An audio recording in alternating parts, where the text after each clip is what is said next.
he's in danger again.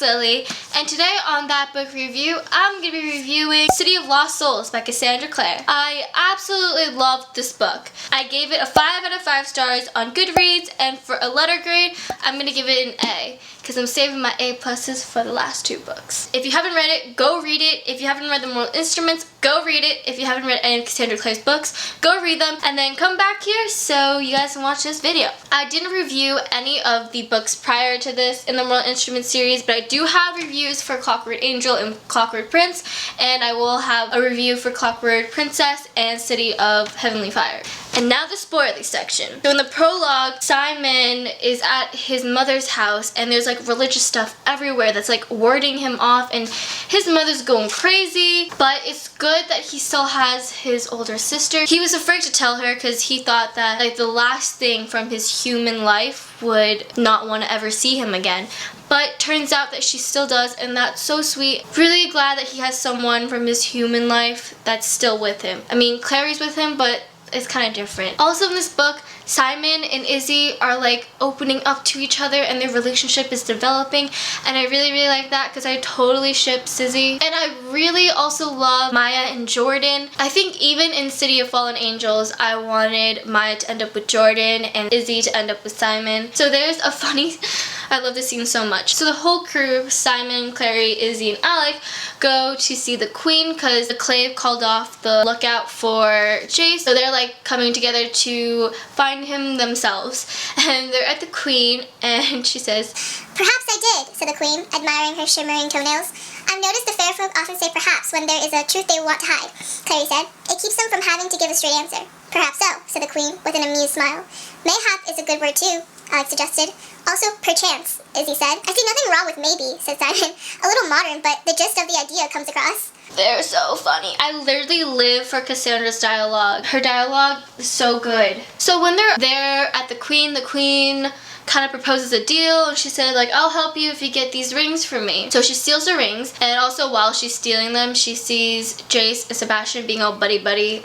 Also she sees like a book about demon pox. "Demon pox, oh demon pox, just how is it?" inquired. "One must go down to the vampire town till one is very tired. Demon pox, oh demon pox, I had it all along. No, not the pox, you foolish blocks, I meant this very song. For I was right and you were wrong." And then also in a glass case next to the rings was a pendant with like clockwork cogs and gears. It was like in the shape of an angel, and I was like, and there were other references. There was one where Jace said that for some reason he doesn't like ducks. It's so funny how the Herondales, who are both very badass, hate ducks. And then A Tale of Two Cities. Will had that book in the magical apartment, and it said like SWH. Forget what the S stands for. Stephen William Herondale, something like that. That book is so special to the Fertile Devices series. I'm even considering reading that book. And also one of the books I read in school referenced it, so I was like, why not give it a swing? And this next reference is a spoiler for Clockwork Princess and City of Heavenly Fire. So if you haven't read both of those books, please mute the screen until disappear. So one day I was on Redbubble, and I saw one design and it said, "His name is not Brother Zachariah. His name will always be Jem." Carstairs? I would just say Carstner. I feel like it's wrong, but it's like spelled Carstairs. But anyways.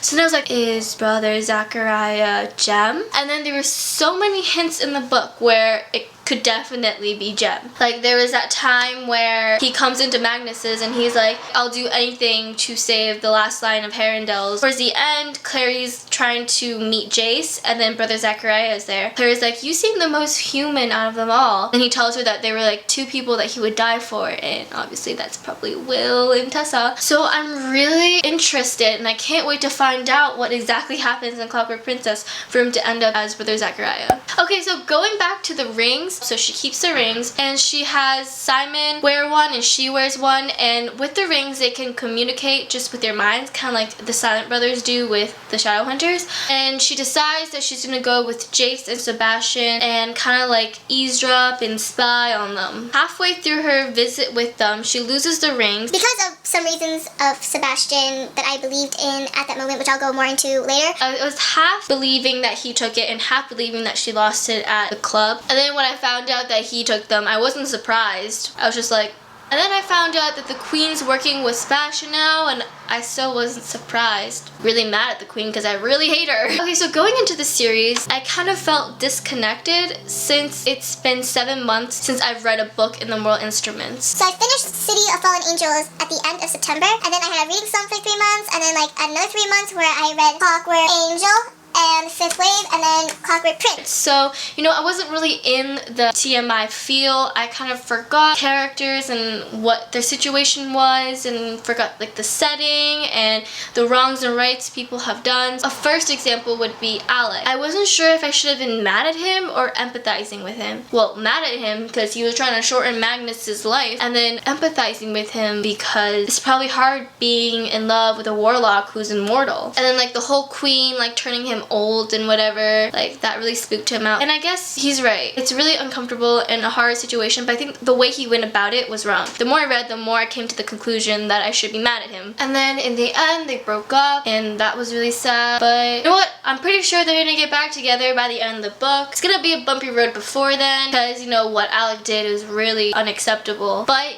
in the end, they still both love each other. You know, I felt so bad for Magnus because he did all that just for Alec. He admitted if he wasn't with Alec, he would be finding shelter and like hiding because he felt like there was going to be a powerful war coming. But instead, because he loved Alec, he stayed up like nights and nights and nights trying to find Jace. And then in the end, he finds out that Alec was seeing Camille, and I just feel so bad for Magnus. So if you're wondering why Alec kept going to Camille, I kind of realized on page 251 that he visits Camille because Camille's the only person that he can relate to, because Camille has already been in a relationship with Magnus, and Camille gives Alec really good advice. Camille sighed dramatically. The thing that you are too young to understand is that we all hide things. We hide them from our lovers because we wish to present our best selves, but also because if it is real love, we expect our loved one to simply understand it without needing to ask. In a true partnership, the kind that lasts through the ages, there is an unspoken communication. But Alec stammered. I would have thought he would have wanted me to open up. I mean, I have a hard time being open even with people I've known my whole life, like Isabelle or Jace. Camille snorted. That's the other thing, she said. You no longer need other people in your life once you have found your true love. No wonder Magnus feels he cannot open up to you. When you rely so heavily upon these other people, when love is true, you should meet each other's every desire, every need. Are you listening, young Alexander? My advice is precious and not given often. And that was so unusually sweet about Camille. And then on 260, he uses the advice, and it's hilarious. Okay, and another disconnection would be with Jace. I completely forgot what real Jace feels like. All of his snarky remarks, his sarcasm. It got into a point where I was so used to Jace, not Jace. He's like reading to her A Tale of Two Cities. Like that scene when I actually was like, you know what? I honestly can't feel anything for real Jace anymore. Like, I don't remember it. But then when real Jace came back, I was like, oh my god, this is real Jace, and I don't want him to leave ever. But then when Clary makes this decision for him and he becomes Jace, not Jace, I felt it. And I probably should have felt that earlier in the book, but then I actually felt it, and he just seemed so stone cold and disconnected. And then I finally understood what Clary felt. And it was really sad how all of these like cute moments were happening with Jace, not Jace, and they could have been happening with the real Jace. And then I really loved in the epilogue when Clary finally talks to Jace, and that whole scene was, oh my god, I love Clary so much. And then the last thing my disconnection kind of affected was how I felt about Sebastian. Because of some reasons of Sebastian that I believed in at that moment, which I'll go more into later. Okay, so this is really complicated. When I was reading Sebastian, I wanted to like him. I think it was more because of his changed nature. He was being more like humanly, you know, feeling emotion, trying to like act like a real brother to Clary. I really liked that Sebastian, and I liked him so much that during the whole entire book I was rooting for him to stay the same, and I wanted him to change, and I wanted him to become a better person. It got to the point where I preferred reading Team Bad story better than Team Good story. Like every single time it would be like, oh, in Jace's room or in the apartment or whatever, I'd be like, I got so excited. And then when like the scene switches and it goes like, oh, in Magnus's house, and I'm like, oh, and I get like disappointed. I can't even explain it to you guys. Like I just loved all the things they did, going to like the sale guy person that was actually a demon, and then after like with the whole fight, the fight was awesome.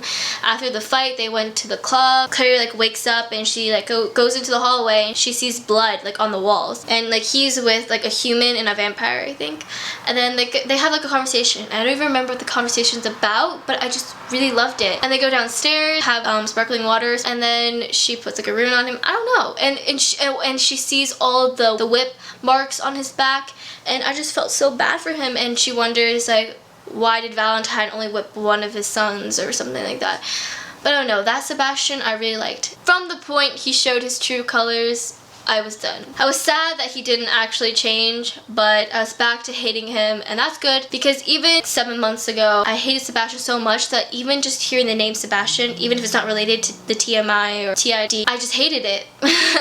There was a character on the TV show named Sebastian. I just hated him just because his name was Sebastian. I'm glad I'm back to hating him. I also think I liked him because I think on City of Heavenly Fire, the paperback editions, I think someone said that it was Sebastian, and I thought, oh, maybe he did turn and he'll be part of Team Good, and I had really high hopes that he was going to, but I guess not. Okay, so what's up with Maureen? She's like a vampire gone rogue, and she's like ripping people's throats out, and then at the end she's like in the corner, like a dark corner of where Camille was hiding out, and Alec goes and visits Camille because he was like on a mission to kill her, and then like in the corner he like hears a giggle. It was so creepy. When I was reading that I was like, ugh. At first I thought it was Camille, but then the moment it said giggle I was like, oh my god, it's Maureen. And then Maureen comes out and he's like, where's Camille? And she's like, oh, she's dead. And he's like, who killed her? And she was like, oh, silly, it was me. Camille can't die that easy. Whatever way Valentine and Lilith and Sebastian, if he dies, like the way they die should be the way Camille dies. Camille deserves a better death than being killed by a rogue vampire. So there was a really cute scene. It was Luke and Clary's mom, and they're having a conversation about Clary. Clary's mom is like, I don't know, I don't like Clary's mom. I thought I did, but in this book I realized I don't like her. First she says that Jace and Clary are meant to be together, and then when Jace dies, her mom's like, Clary, just leave him. And I was like, stop, just let her have her moment with Jace. I got so annoyed with her so many times. But anyways, back to this. Luke says, Jocelyn. Luke's voice was soft. You raised her to be a good person, someone with values, who believes in good and evil, and strives to be good, like you always have. You can't raise a child to believe in the opposite of what you do. I don't think she doesn't believe that she can die. I think just like the way you always did, she believes that there are things worth dying for. Okay, so let's talk more about Team Good and Team Bad. So on Team Bad, Jace is kind of like parapetide bonded to Sebastian, but it's not really parapetide because one is dominant over the other. Sebastian's the dominant one. So whatever hurts Jace hurts Sebastian. If Jace dies, Sebastian dies. If Sebastian dies, Jace dies. So at first when Sebastian's kind of opening up to Clary, he tells her that his plan is to lure out all the greater demons and kill them, and that he's trying to make a second mortal cup to destroy the demons. But really, his plan is to rise Lilith from her death so she can come back and create dark shadow hunters. And he's gonna use those shadow hunters to burn down the whole world, basically. Like, he's basically trying to, like, with his little sister. Man, is it creepy incest. And he says things like, you know, in ancient Egypt, siblings would get married to strengthen the bloodline. And I was like, are we in ancient Egypt? I don't think so.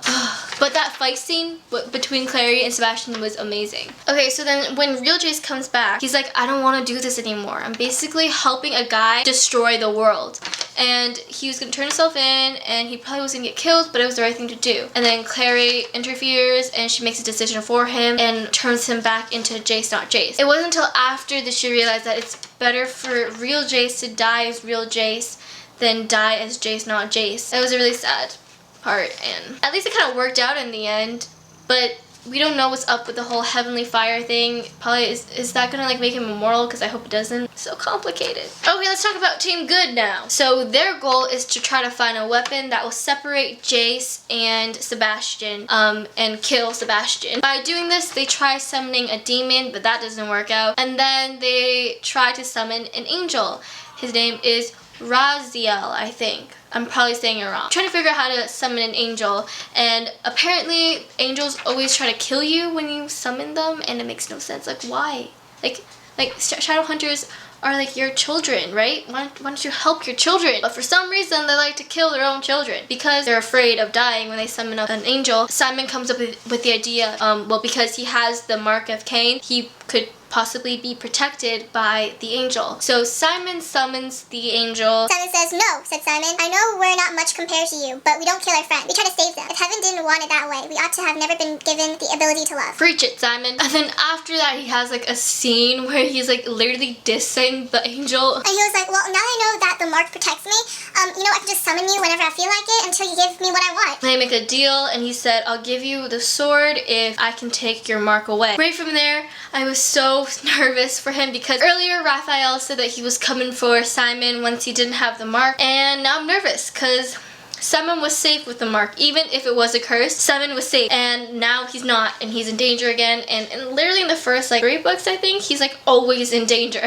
and he finally got a chance to not be in danger, but now he's in danger again. So the sword's name is Glorious, and the sword can separate Jace and Sebastian. So then, you know, Team Good arrives at the battle, and it's amazing. Alec's like, I have bread because I'm hungry.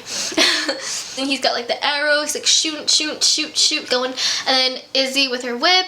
And then, oh my god, Magnus gets stabbed by Luke's sister. I can't believe she got turned into a dark shadow hunter. So basically, Simon's mission in this whole fight-off is to get the sword to Clary so that she can kill Sebastian with it, or stab him in the heart with it. Because she couldn't get to him because of the wall of dark shadow hunters, she decides to do it to Jace. Because she thought about how before he said that, and you know, he's limp, and the sword like starts going on fire. It like burns Clary, and it's in Jace, and it just keeps burning until it's not there anymore. And then we found out later that the heavenly fire is still inside of Jace. It just was so badly that Sebastian died. But at least he got hurt. But he's still out there. And it was literally so gross when he sent, is it Marcy? Is that how you say it? Like angel wings. Like wings cut up from an angel. Sebastian's so disgusting. But what you gonna do about it? You gotta have an antagonist. So that's all I have to say about City of Lost Souls. I really loved it, and I'm so excited to read Clockwork Princess, because that's next. Hey guys, thank you so much for watching. For more of That Book Channel, be sure to subscribe to my channel. The button's right there. And follow me on Instagram, Bookstagram, Goodreads, and Twitter. Don't forget to check out the description. I always have some links in there and the music that I use. So if you're ever interested in the music, it's down there. It's also right under the subscribe button, so you can check that out there. And lastly, in about 2 seconds, my previous 2 videos will pop up, and you can watch those for more of That Book Channel. Thank you so much, and bye. Turn out okay for episode 3 of Mysteria Unboxing. I'm going to be doing my Acute April book haul plus wrap up plus TBR. It's acute because it's bad, and if we're talking math, it's small.